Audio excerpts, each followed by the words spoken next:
necessitated.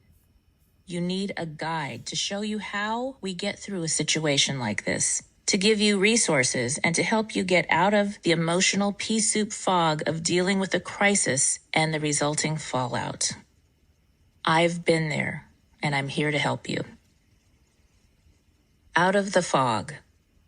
If you weren't emotionally bound up in your situation, you would have more clarity. You would be able to see your best options for dealing with whatever comes up.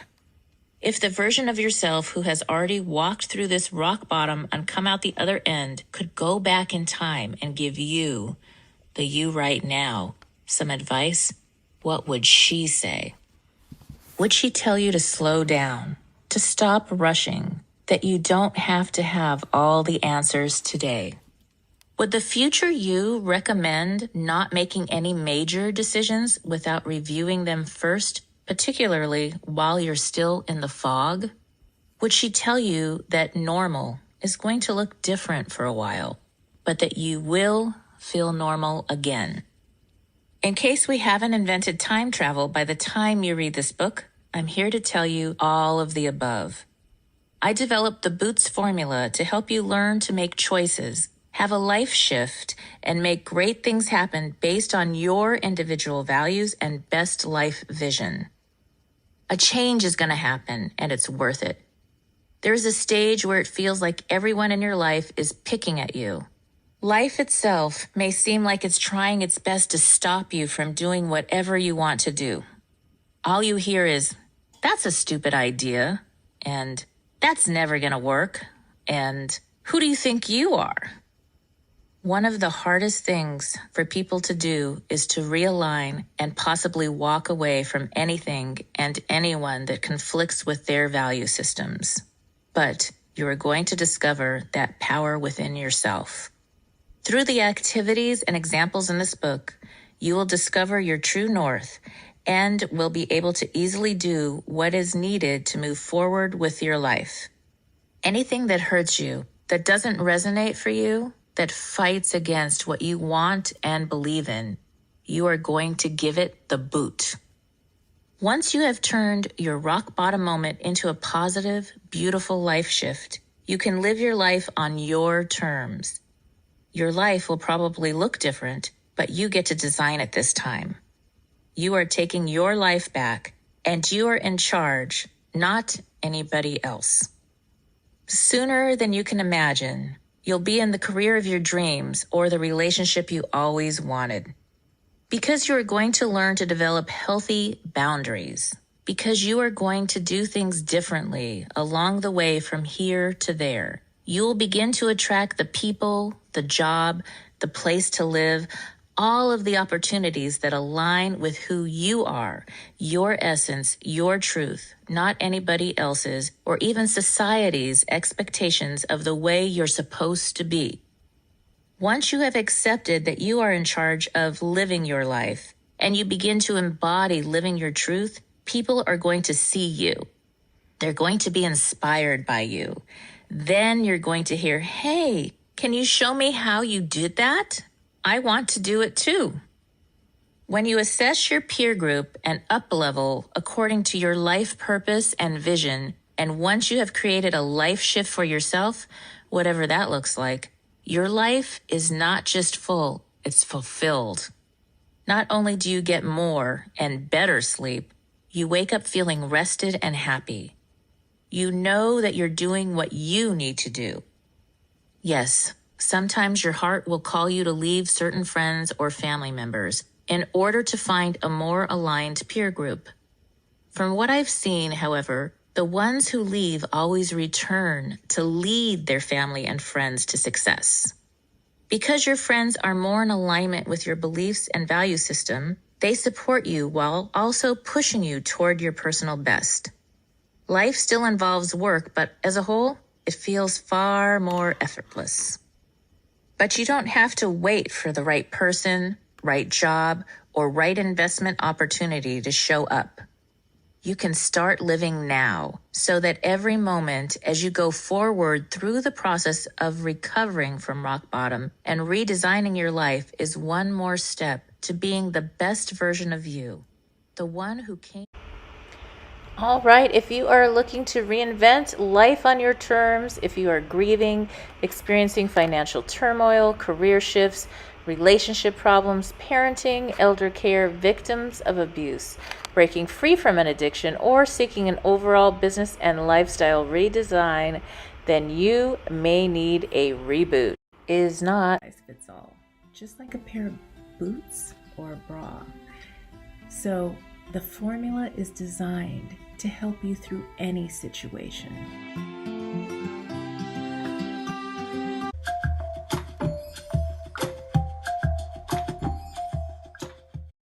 Are you ready for a reboot? Welcome to the Sheila Mack Show, reality at its finest. History reminds us those hit hardest often become the change makers. This year, we've all hit crazy economic, social, and emotional rock bottoms. We all get knocked down. Something hits globally, locally, personally. It affects our health, finances, our relationships. We have to recreate a business or career. Each show, Sheila and her special guest will be sharing their reboot stories, guiding you with real solutions to upgrade and up-level emotionally, mentally, physically, spiritually, and financially. Here on NBC's KCAA Radio. If you're ready to pull yourself up by the bootstraps and bra straps, enjoy a listen.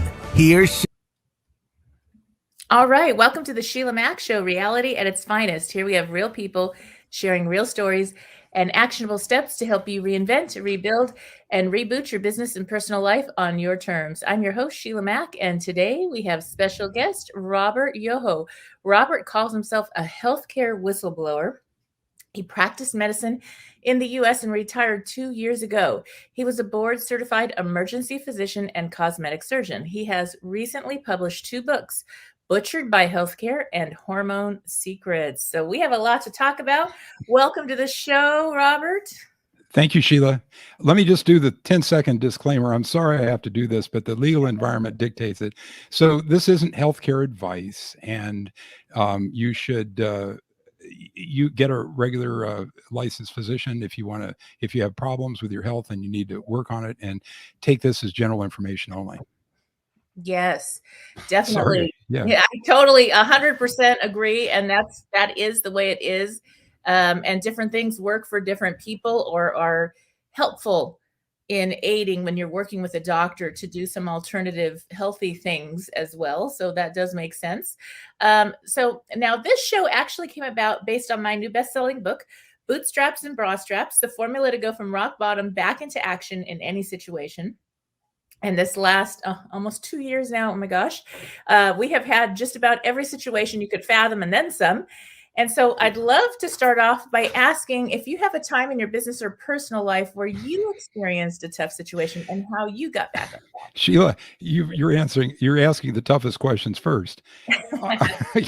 I had about 5 years ago, nearing the end of my career. I'm 67 now, and maybe it was even 6 years ago. I had 2 fatalities within 5 or 6 months in my surgical center, and I was working as a cosmetic surgeon. When you're supposed to be infallible in practice, most cosmetic surgeons have a fatality during their career, and in fact, one of these patients I didn't operate on; it was someone else.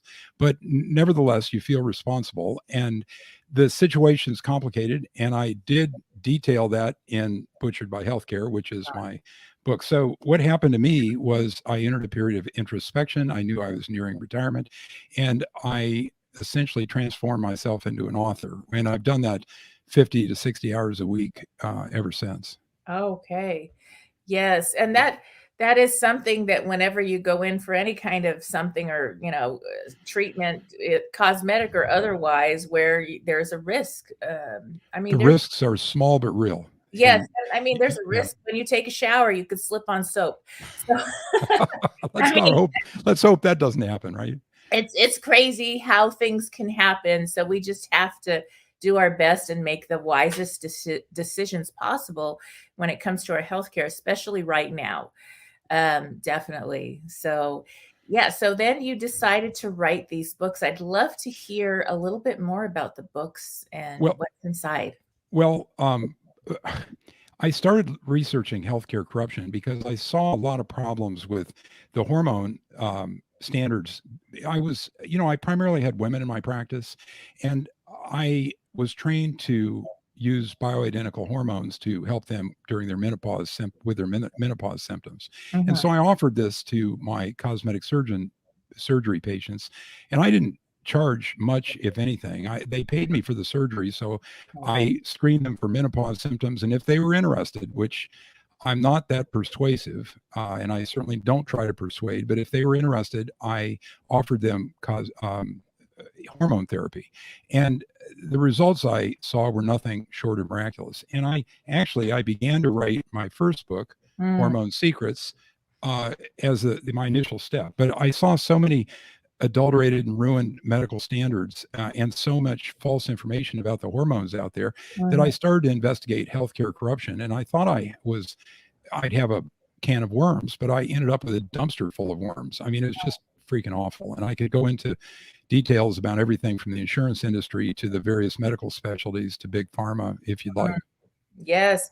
Yeah, that does make sense. And what would you say is the chapter in the book that really is the best chapter or best point regarding all that as far as Well, if you if you want to do this the easy way, you can listen to the question is how can you scan this material? And I think once you get into it, I rewrote and rewrote and rewrote it down to an understandable level and tried to make it comprehensible to everyone, not just doctors. I mean, that's the fault of the doctors. yeah. We lapse into jargon all the time, and we're regarded as stuffed shirts because we talk in jargon, and it's hardly any fault of ours because we're trained to think in Mhm. those terms. But this is written down to a reasonable level. And if you guys go to, or your listeners go to robertyohoauthor.com, that's my website, you can download half of the thing on audio on YouTube or on a podcast like this. You can Mhm. listen to half of it.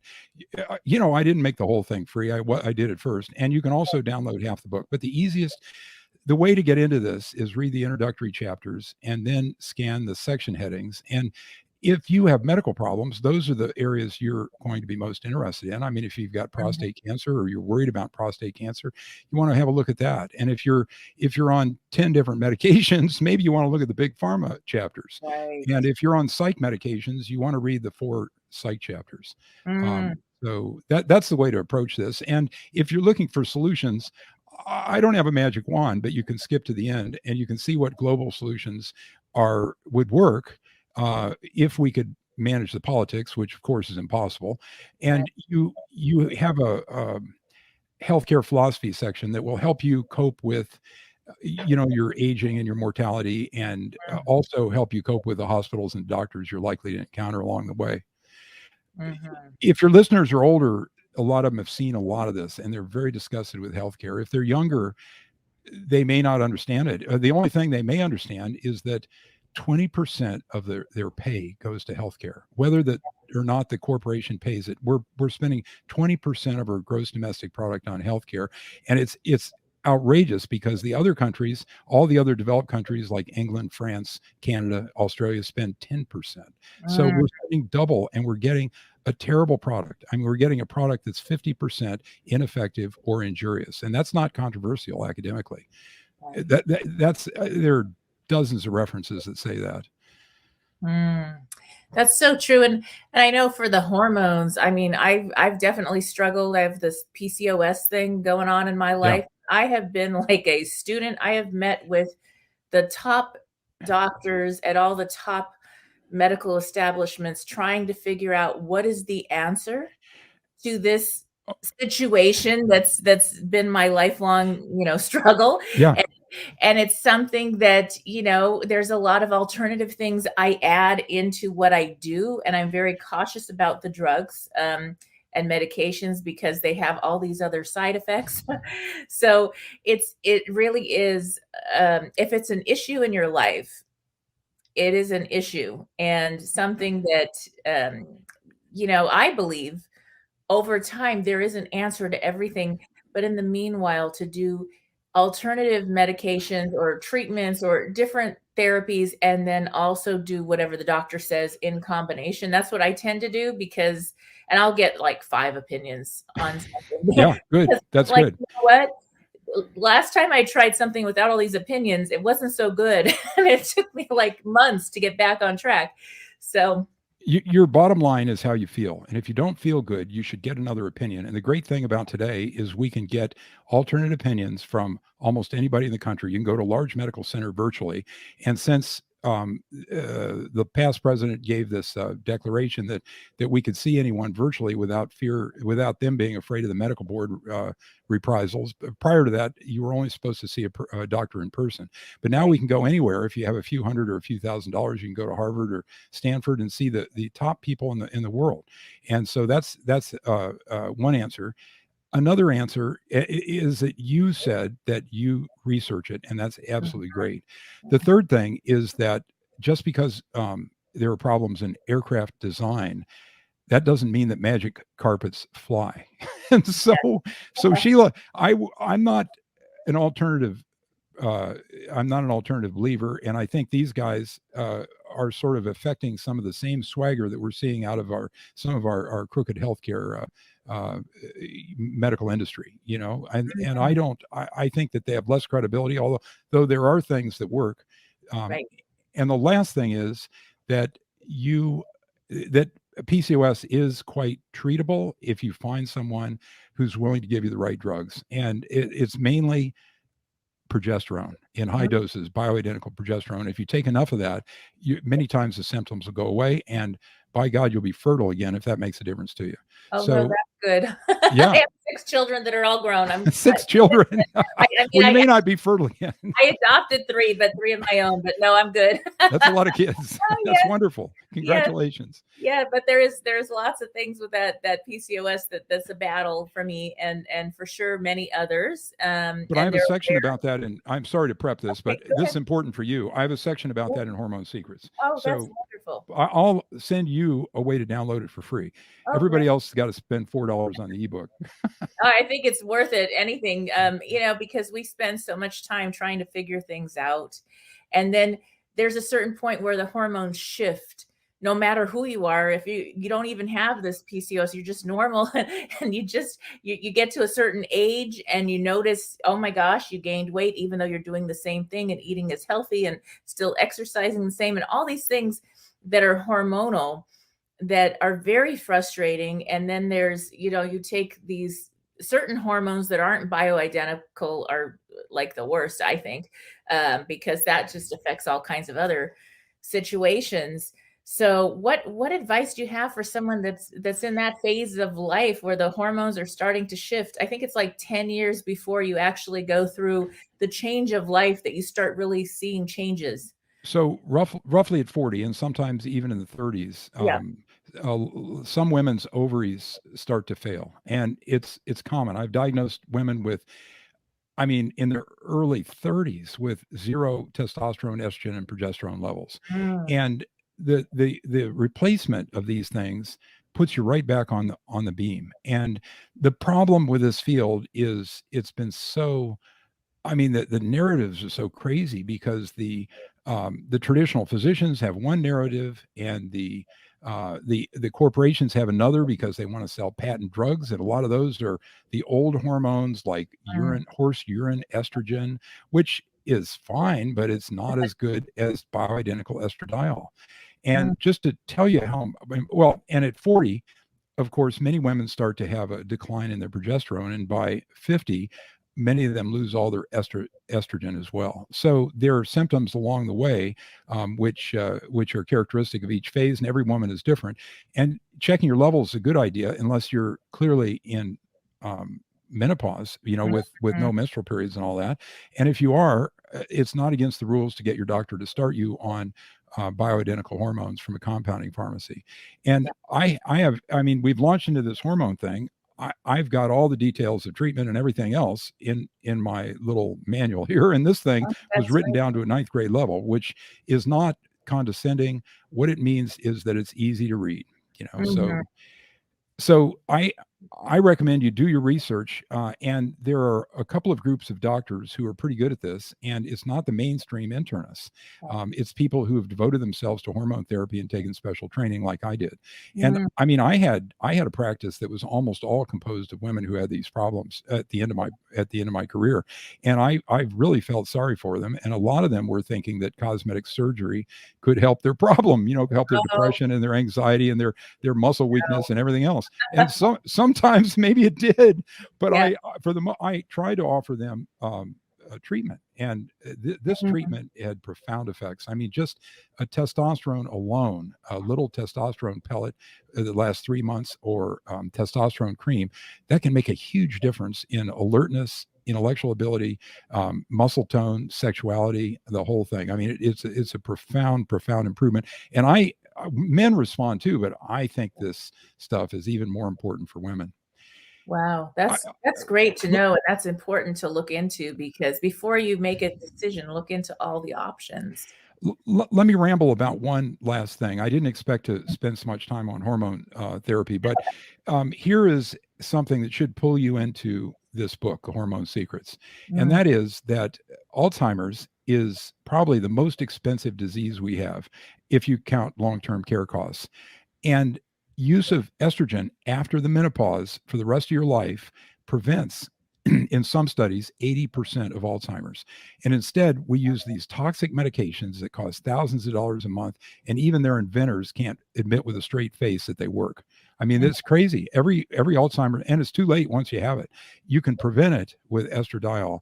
And in order to prove the credibility of my various theses, you can't put every reference in a book like this. I have 500 links in the ebook, but I put 75 references about the Alzheimer's and estrogen situation in Appendix C. So people could look at that and build on that to understand the credibility of the whole story.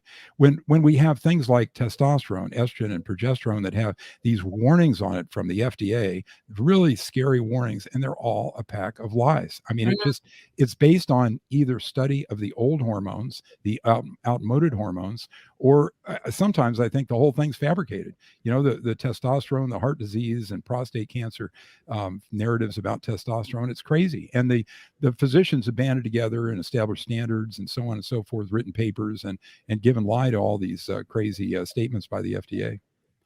Yes. Now, I'd love to segment into the other book that you have. And one of my crazy stories is, years ago, when I first got diagnosed with this PCOS, I knew my hormones were off. I just knew it. And I mean, I was running 5 businesses at the time, 5 different gift stores. I had all these kids. I had all these things. I was very happy in my life, but I felt like my skin was crawling. And the doctor put me on some kind of antidepressant. Yes. And I said, well, I don't take drugs. I don't drink. I'm like because of PCOS, I don't do alcohol because of the sugars. I don't do anything. And so I'm very clean, organic, all that stuff. And I took half of the dosage, and I was high for 3 days. And I said, oh my gosh, will I ever come back to normal? And I said, I can't do this, please. And they didn't want to check my hormones. Yeah. I was so young at the time. Right. They just knew I was depressed, which is ridiculous. I had time to be depressed. I was running businesses and children, raising kids. So that was something that don't always believe, or sometimes you may have a symptom of depression or something else, but it's a hormone or a vitamin deficiency or something that's really easy to take care of. Easy.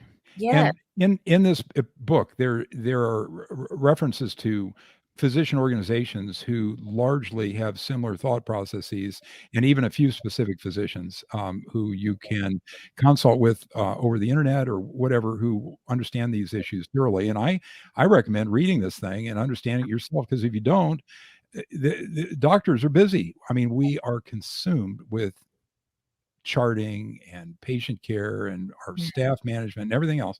And it's impossible for us to pay enough attention to anybody. So you have to know what you want. You almost need physician level expertise these days to get good healthcare, especially if you have a complicated problem. And this hormone thing is poorly treated by 90% plus of the physicians out there. And I mean, we have professional groups, but there are only a few thousand people. There's a larger one with 26,000 people, but I think they're a little more uneven.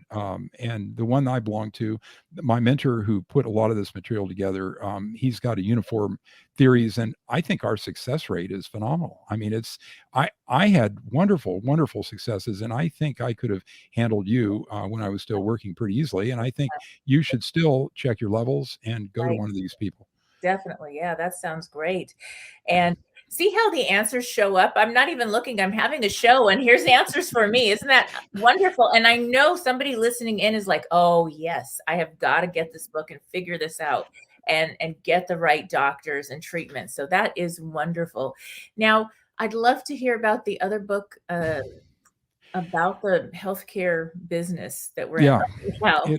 it's okay. So this is a bit of a gloomy story, and I don't want everyone to think that I have no respect for doctors or that I don't believe that miracles occur every day in healthcare. I believe both of those things. I respect doctors, and I think even if you get the wrong information from somebody, maintain your respectful attitude towards them. Use them for whatever they have.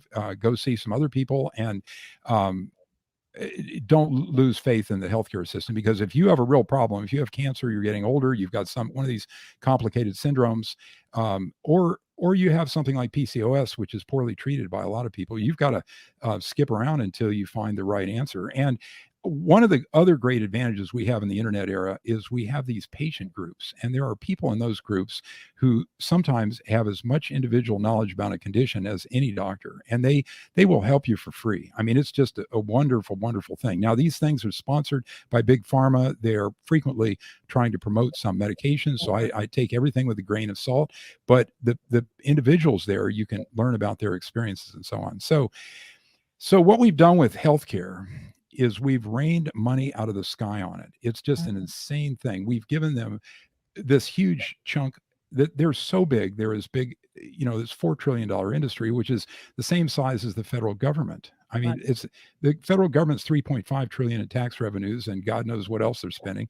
So they're maybe a little bigger, but I mean, it's their lobbying power of healthcare beats any two other industries, including oil and gas and military and all that stuff. It's just overwhelming in our Congress, in our U.S. Congress. Now, they don't have all the state legislatures bought, but and just think, Apple and Google alone, the market caps are as big as the federal government or healthcare. I mean, it's crazy.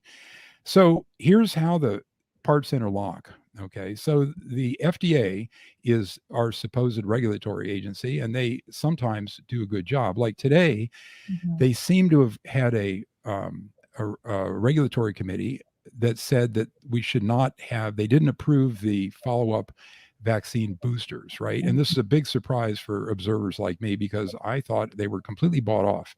The FDA, their budget is well over half, perhaps 2/3, supplied directly by the industry players. And this is how it works.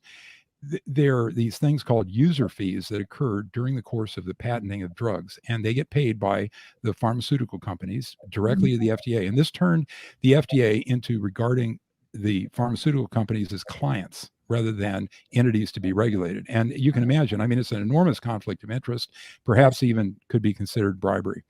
So you have to understand influence theory, and I can ramble on, or you can ask me questions. But influence theory means that anytime money changes hands, the well is poisoned. And when I started reading about this stuff, I just couldn't believe that doctors could be bought. Right? It just didn't seem possible. I mean, we had all this training, we had ethical training, the patient was supposed to be first, but you realize after a while that when somebody receives $300,000 or $400,000 a year from a pharmaceutical company, like the editors of every major journal, every single one, right? They inevitably can't split off their own interests from the interests of the donor, right? You can't do that. It's impossible. And so Cicero said it best. He said, it's I'm just slipping on the quote. He's okay. So the FDA and the influence theory and the journals and the editors, and you got to understand what you're dealing with these pharmaceutical companies. They have had more criminal settlements than any industry in history. Now you can look that up on Wikipedia. It's very easy to find. And they're just, and some of the close observers, Peter Gercha and Rost, who's a whistleblower, they have characterized these people as mobsters. Those aren't my words, they're their words. And so, I mean, it's a crazy, crazy system, and you can't trust anyone except for people you have personal contact with that you find credible and so on. So what's happened is the studies have been ruined by these people that Gercha calls mobsters, right? And so we can't depend on anything they say. It's particularly worse over the past 10 years. And what they do is they use contract research groups in other countries and pay them off and tell them what to say. They use statistical frauds inside of the articles, like they did with the COVID studies, the vaccine studies. The quote, vaccine is not really a vaccine. It doesn't confer immunity. And they conceal things that are critical, like they did with the HPV vaccine. They threw away half the studies. Japan threw out the HPV vaccine. They don't use it. 1% of their people, and it's still used universally here because the pharmaceutical companies are such a big influence in Europe, in the U.S. and Europe. So, I mean, it's just a wild scene. And here's a quote from the CEO responsible for chloramphenicol. That was an antibiotic that killed a lot of people. He said, this is an old story. This guy's name is Harry Loynd, and he said, if we put horse manure in a capsule, we could sell it to 95% of these doctors. So that's what we're dealing with. We're dealing with amoral industry who's and it's not just pharma, it's the device industry and the rest of medical care, the hospitals, the whole thing, who they don't put patient care first and individual patients first. They're into making money, and you can understand why. I mean, that's the way they're set up. But somehow trying to figure this thing out for a patient's not an easy task. Right. And one thing I've noticed is, raising these 6 beautiful children, and they all had their own things, 3 mine, 3 that I adopted. So, we have this beautiful group of children in our lives, and they all had different challenges over their, colds, flus, whatever normal things, and this and that. And when we would go to overnight with the school on some type of field trip outing to somewhere or something, you'd have to check in medications. And my kids, they didn't have any medications. Why do they have medications, at that age? I mean, it's crazy. This was like 5th grade. I remember 5th grade, one of my sons, and I was assisting, like a volunteer mom, like you do. And all these kids, everyone had a bag of medicine. Oh God. And I was like, how is this? And this was like a very, upscale community, a private, semi-private Montessori school. And so, it was people that had a lot of money to spend, and their children had bags, not even just 1 or 2 things, like bags of medications, many of them. And I was like, well, they were like, what do you take? And I said, well, we do take like a multivitamin. That's it. Which we don't give to the kids when they go to camp. Yeah, exactly. And it's all good. And then, if they were sick with something that they needed an antibiotic, they're not going on the trip. So that's kind of it. So that was something that really, now this was a while ago, because these kids are now in their 20s and above. So when you think about it, that was a while ago, and people bought the story. And I mean, maybe I can't imagine that all the children were really that sick, because I saw them playing. They all seemed very healthy and running around and everything else. There was quite a few with the Adderall or something similar as well. And so that was another thing.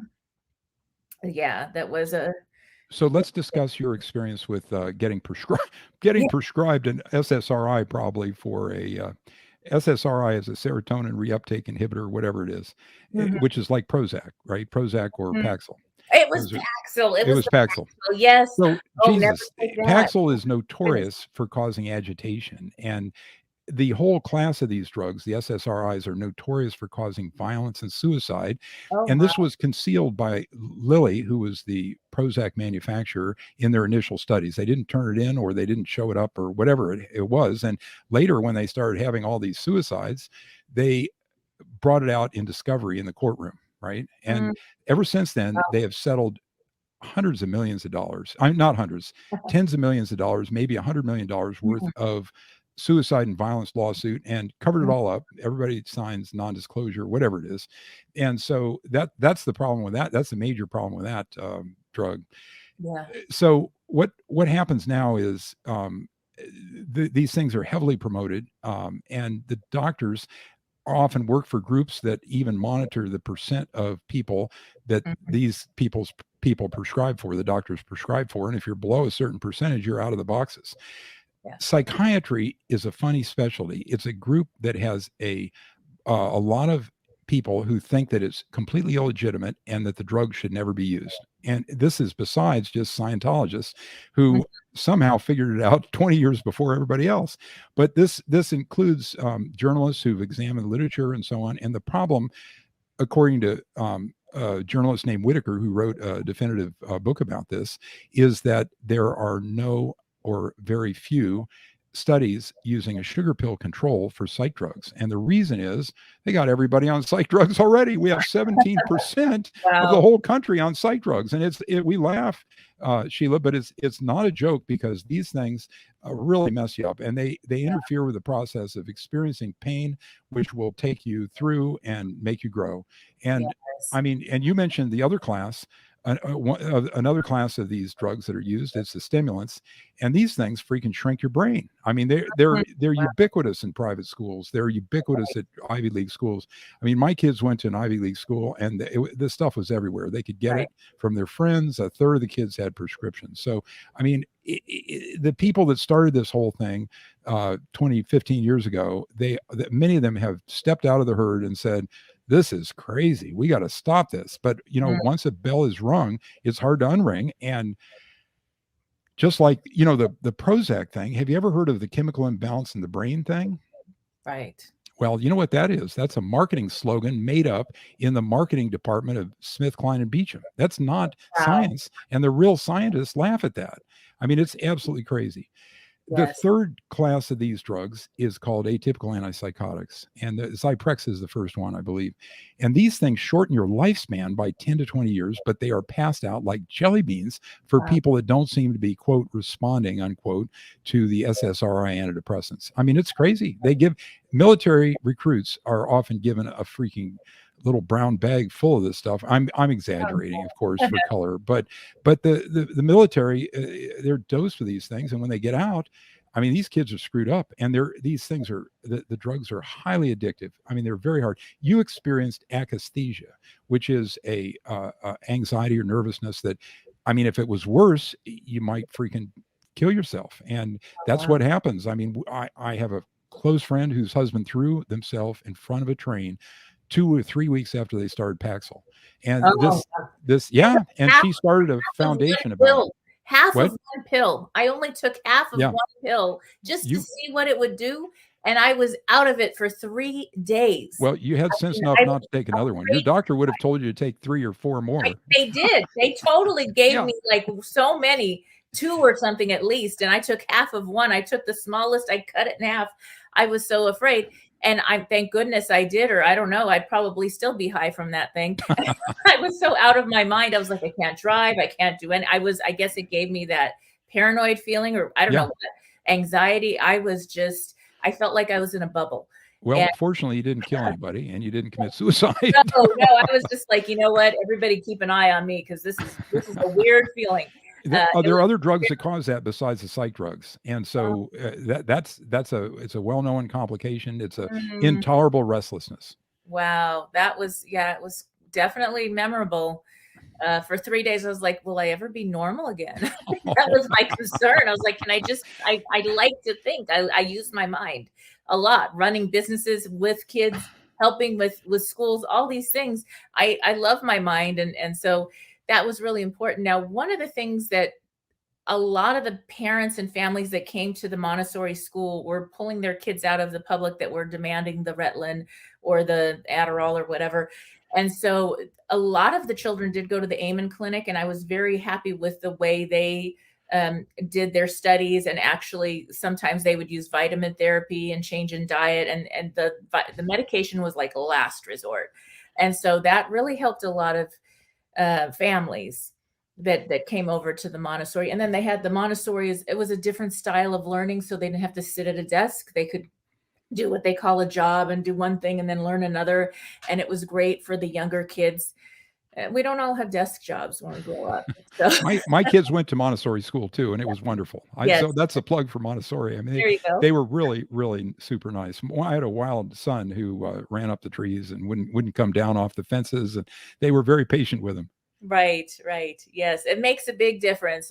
My sons that were like the A students, the top students in Montessori, when they transferred over to the very disciplined, they ended up going to a Catholic school for a while, very disciplined. They were a complete fail. It was too much structure. And then we transferred to something different, and they were great again. And so really think about the environment for your children. Environment. How does environment play a role in treatment or healing or whatever versus just drugs? Well, I wrote about the diets and what's reasonable about the diets in Butchered by Healthcare. And, the environment, certainly your diet is part of the environment. And these high carbohydrate diets have probably caused the obesity epidemic. And all this crazy stuff about don't eat animal fats and don't eat fats, that all correlates precisely with the increase in our obesity. And so, and I think that these all this ADHD and all these constructed diagnoses by doctors who are being paid by industry to make up things, and that's what all these diagnoses are. There are people that are in bed with industry who have written that DSM. You've heard of that Diagnostic and Statistical Manual of Psychiatry. Yeah. Well, they all have huge conflict of interest. That's the kindest way to put it. And the accurate way to put it might be that they're paid by these industry sources. So I think probably the most important thing in a kid's environment is this diet. And if you can introduce fats to the exclusion of all these carbohydrates, especially the simple carbohydrates, I think that, I'm sorry, I've got to put this off. Just let me. Okay. I'm sorry, Sheila. I didn't turn off my freaking phone.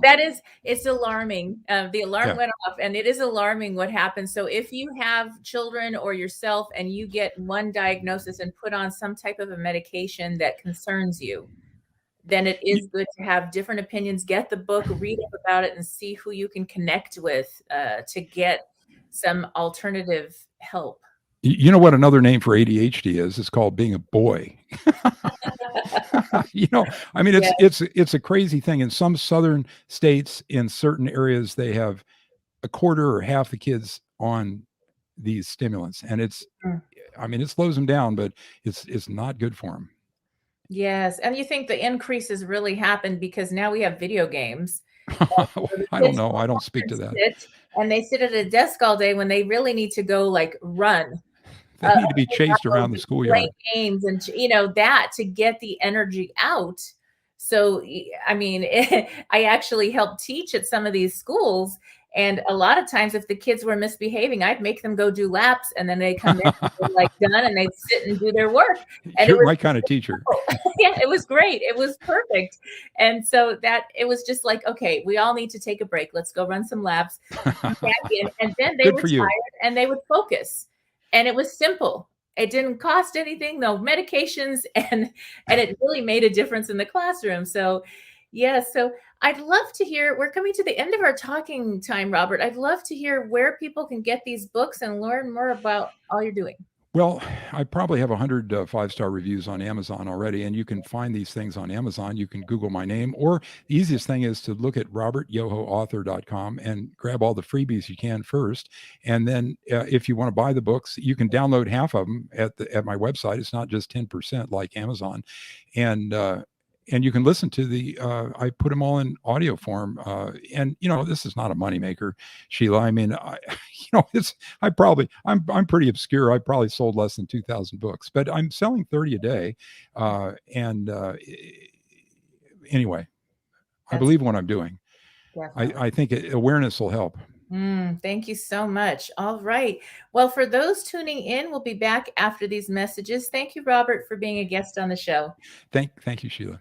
All right, everybody stay tuned. We'll be right back. Hello, and welcome to this special edition of our podcast where we celebrate the oneness of humanity and the power of community. Today, we will be discussing the importance of coming together regardless of our religions, beliefs, and sending love and light energy to all those who are dealing with serious disasters, both in Turkey and around the world. Now, as you know, I am Sheila Mack, the author of Bootstraps and Bra Straps, the formula to go from rock bottom back into action in any situation. And it is crucial that we support each other in times of crisis. No matter where we come from or what we believe, we are all human beings who deserve love and compassion. In these challenging and interesting times, it's essential that we come together as a community to heal and bring peace to our world. One of the beautiful things about the celebration of all religions is that it highlights the common ground that we all share as a humanity. Regardless of our differences, we all have a deep desire for love, peace, and happiness. When we come together, we can harness this energy and use it to create a better world for ourselves and our future generations. We know that the situation in Turkey and around the world right now can be devastating, and it's important that we send love and light to those who are affected, whether it's through our thoughts, our words, our actions, a walk in nature, a meditation. All these things can make a difference. By coming together as a community, we can help to bring healing and hope to those in need. All right, I have found something magical, something new that I am loving. At this stage in my life, I have been switching to the cleanest, best, healthiest makeup, shampoos, facial products. So I did find a incredible makeup line, and they have been around quite some time. It is called Beauty Counter, and if you go to beautycounter.com/SheilaMac, SHEILAMAC, or SheilaMac.com, and at the top of the menu, look for Natural Beauty. That will bring you to the site where you can learn about the specials and give clean beauty a try. I am just loving the difference it's making in my face. And one of the things that was really bothering me was a lot of the other products. I could not find eye makeup that wasn't irritating. So this is really like one of the few products I can actually wear around my eyes. And so I'm really loving everything. It makes my skin feel really clean and fresh. And so give it a try. Again, SheilaMac.com/naturalbeauty to learn more. If you are just tuning in, this is NBC's Sheila Mac Show here on KCAA Radio, the station that leaves no listener behind. I'm your host, Sheila Mac, and I have some news for you. Yes, you. I'm celebrating my 3rd year now on the station and will be expanding the show to a global network as well. You may now find the Sheila Mac Show on all major podcasting channels, and if you have not subscribed to my YouTube channel, all the episodes are now available for viewing there as well. And I'm asking you for a quick favor. If you like the show, please help support the spread of this reboot channel on YouTube as well.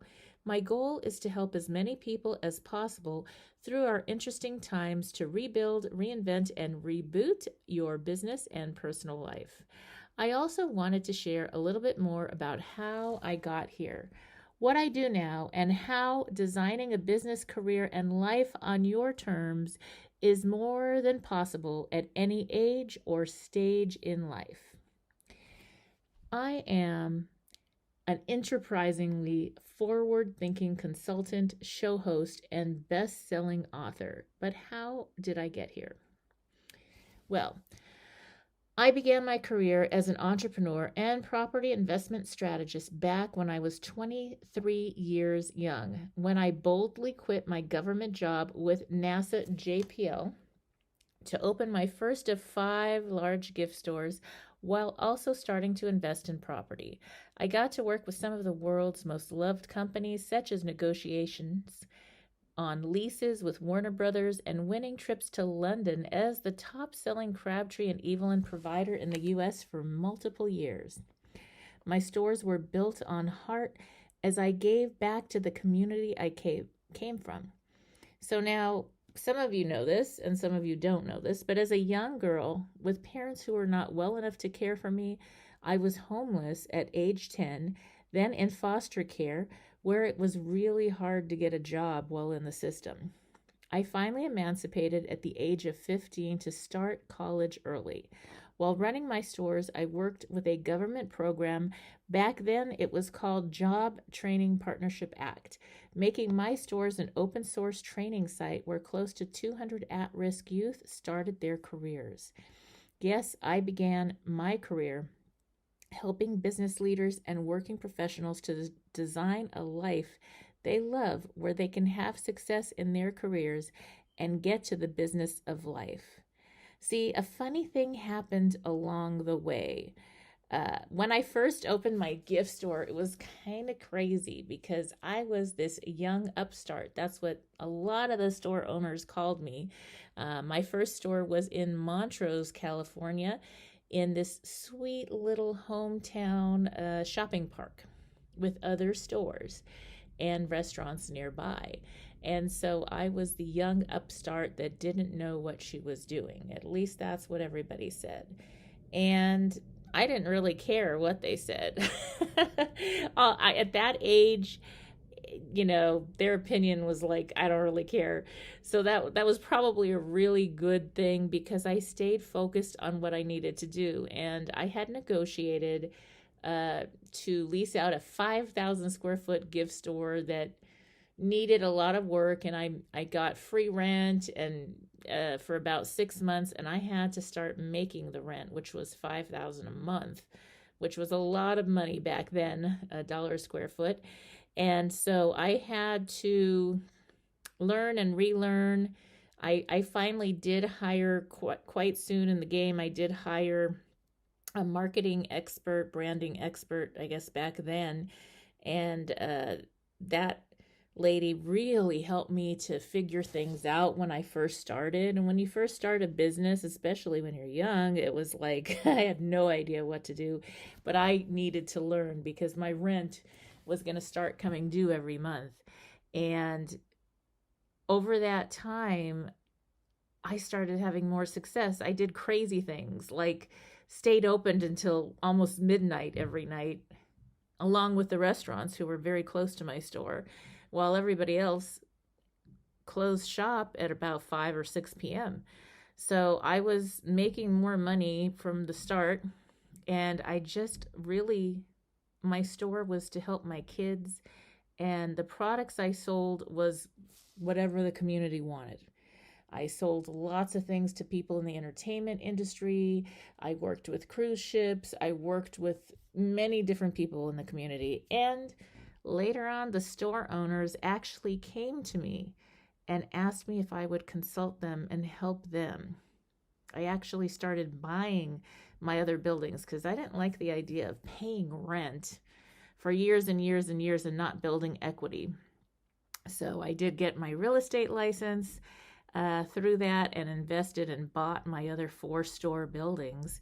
And lots of the other store owners worked with me, paid me to consult and help them do what I was doing. And I didn't really even know it was called consulting.